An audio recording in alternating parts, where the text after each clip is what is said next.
नमस्कार, मी सागर जोशी. एनडीटीव्ही मराठीमध्ये आपलं स्वागत. बातमीपत्राच्या सुरुवातीलाच एक महत्त्वाची बातमी आहे.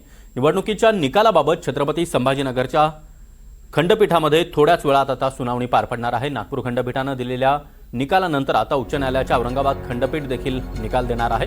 औरंगाबाद खंडपीठामध्येही निवडणुकीबाबत अनेक याचिका दाखल होत्या आणि त्याचा निकाल अगदी थोड्याच वेळात समोर येण्याची शक्यता आहे. तर नागपूर खंडपीठानं आपला निकाल दिलेला आहे आणि त्यानंतर आता औरंगाबाद खंडपीठ देखील आपला निकाल देणार आहे. त्यामुळे औरंगाबाद खंडपीठाकडून नेमका काय निकाल येतो हे पाहणं महत्त्वाचं असणार आहे. दरम्यान नगरपरिषद आणि नगरपंचायतींसाठी आज मतदान सुरू असलं तरी याचा निकाल थेट आता 21 डिसेंबरला लागणार आहे. मुंबई हायकोर्टाच्या नागपूर खंडपीठानं हा निर्णय दिलाय.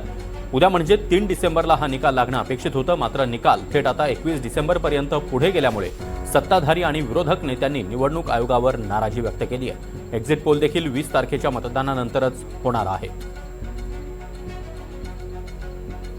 आणि मोहसिन शेख सध्या आपल्यासोबत जोडलेले आहेत. मोहसिन, या निवडणूक निकालासंदर्भात नागपूर खंडपीठानं निकाल दिलेला आहे आणि आता प्रतीक्षा आहे ती औरंगाबाद खंडपीठाची.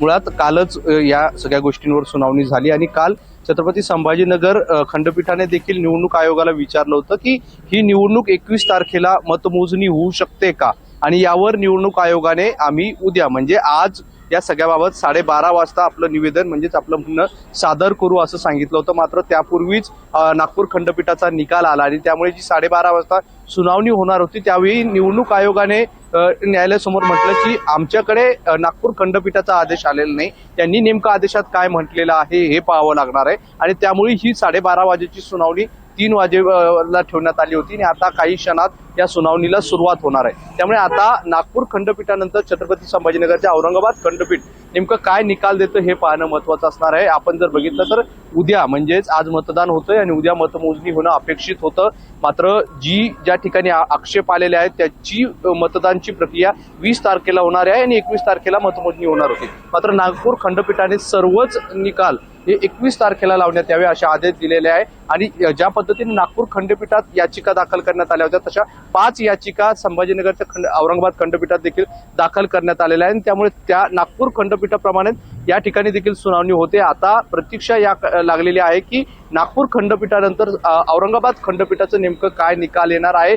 औरंगाबाद खंडपीठ देखील नागपूर खंडपीठाप्रमाणेच 21 तारखेला मतमोजणीचा आदेश देतं की उद्याच मराठवाड्यातील किंवा ज्या याचिका आल्या आहेत त्यावर मतमोजणीचा आदेश देतं हे पाहणं महत्त्वाचं असणार आहे. त्यामुळे सगळ्यांच्या नजरा आता औरंगाबाद खंडपीठाकडे लागलेल्या आहे आणि काही क्षणात या सगळ्या सुनावणीला सुरुवात होणार आहे. मोहसिन, मात्र ज्याप्रमाणे नागपूर खंडपीठानं 21 तारीख निकालाची सांगितलेली आहे, 21 तारखेला निकाल लावला जाईल असा निकाल दिलेला आहे.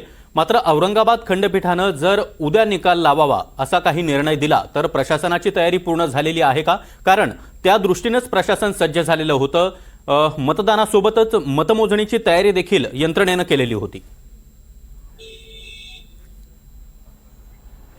सागर, ज्या पद्धतीने सगळ्या निवडणुकीचा गोंधळ पहिल्यापासून सुरू आहे, पहिल्या दिवसापासून सुरू आहे, त्यामुळे कुठेतरी प्रशासनाची दमछाक होते. मात्र ऑलरेडी 3 तारखेला या निकाल लागणार असल्यामुळे प्रशासनाची उद्याची संपूर्ण तयारी झालेली आहे. कोर्टाचा कोणताही निकाल आला तर त्या पद्धतीने निकाल लावण्याची किंवा 21 तारखेला निकाल लावण्याची तयारी प्रशासनाकडून पूर्णपणे झालेली आहे. त्याचा आढावा देखील जिल्हा प्रशासनाच्या प्रमुखांनी घेतलेला आहे. त्यामुळे एकंदरीत जर कोर्टाने उद्याच निकाल लावण्याची जर घोषणा केली किंवा आदेश दिला तर त्या पद्धतीने उद्याच मतमोजणी होऊ शकते. त्याची संपूर्ण तयारी स्थानिक प्रशासनाकडून करण्यात आलेली आहे. त्यामुळे कुठेतरी या सगळ्या घडामोडीमध्ये मात्र प्रशासनाची दमछाक होते हे मात्र नक्की आहे. आपण बघितलं तर अचानक प्रचाराच्या आदल्या पहिल्या दिवशी काही नगरपालिका नगरपंचायतीमधल्या प्रभागामधले निवडणूक ही रद्द करण्यात आली, ती 20 तारखेला जाहीर करण्यात आली. त्यामुळे ह्या सगळ्या घडामोडीमध्ये प्रशासनाची दमछाक होते. मात्र दुसरीकडे प्रशासनाकडून पूर्णपणे तयारी झालेली आहे. उद्याच जर निकाल लावण्याची शक्यता असल्यास उद्या निकाल लागू शकतो. नक्कीच, त्यामुळे औरंगाबाद खंडपीठाच्या निकालाकडे आपलं लक्ष असेलच. वेळोवेळी ताज्या अपडेट्स आम्ही तुमच्याकडून घेत राहू. धन्यवाद मोहसिनी दिलेल्या या औरंगाबाद खंडपीठानं देखील आता निकाल जाहीर केलेला आहे. त्यामुळे आता 21 डिसेंबरलाच या नगर परिषद आणि नगरपंचायत निवडणुकीचा निकाल होणार हे आता स्पष्ट झालेलं आहे. नागपूर खंडपीठ त्याचबरोबर आता उच्च न्यायालयाच्या औरंगाबाद खंडपीठानं देखील हा निकाल दिलेला आहे. त्यामुळे या निवडणुकीचा निकाल हा 21 डिसेंबरलाच लागणार हे आता स्पष्ट झालेलं आहे. तर निवडणूक आयोगाच्या प्रशासनिक घोळ आहे. 21 तारखेला राज्यातील सगळे निकाल द्यावे असे आदेश औरंगाबाद खंडपीठाने दिले. त्यामुळे उद्या जरी आज जरी इलेक्शन झाली तर उद्या काउंटिंग होणार नाही. पुढच्या इलेक्शन 20ला होतील, त्यानंतरच पूर्ण काउंटिंग आणि रिझल्ट होईल असं मान्य न्यायालयाचं. एक्झिट पोल करू नये, कारण जर उद्या काउंटिंग झाली तर एक्झिट पोलच्या बातम्या पसरल्या असत्या, अंदाजे बातम्या पसरल्या असत्या. म्हणून मान्य न्यायालयाने अशी काळजी घेतली, इव्हन एक्झिट पोल करू नका म्हणून काउंटिंग नको, दोन्ही काउंटिंग एकाच दिवशी होतील. शेवटच्या क्षणी जो गोळ केला त्याच्यावर पण बोट ठेवलेला आहे, इलेक्शन बोट ठेवलेलं आहे, ताशेरे मारलेले आहेत. पण आता ऑर्डर हातात आल्यावरच ते कळेल. ऑपरेटिव्ह पार्ट मध्ये फक्त कोर्टने एवढंच म्हटलं की कोर्टने नाराजी व्यक्त केली. ठीक आहे.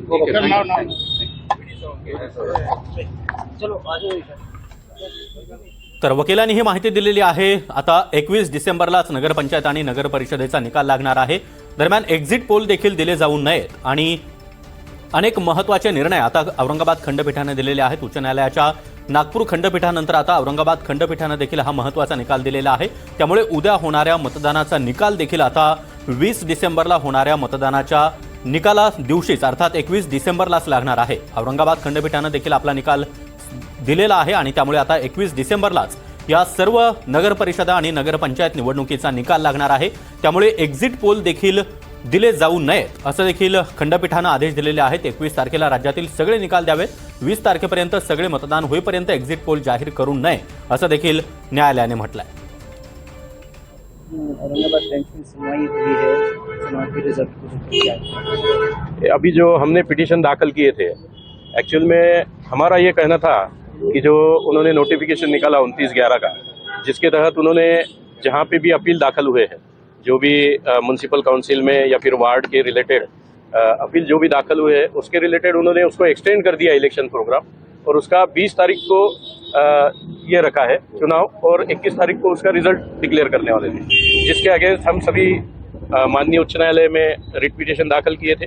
तो उसके सुनावनी के दौरान कोर्ट ने हमारा पिटीशन पार्टली एक्सेप्ट किया है, और कोर्ट ने हेल्ड किया है कि ये जो इलेक्शन है 2 तारीख के वो तो कंटिन्यू कीजिए आप, बट 3 को जो उसका रिजल्ट देना था या काउंटिंग होनी थी वो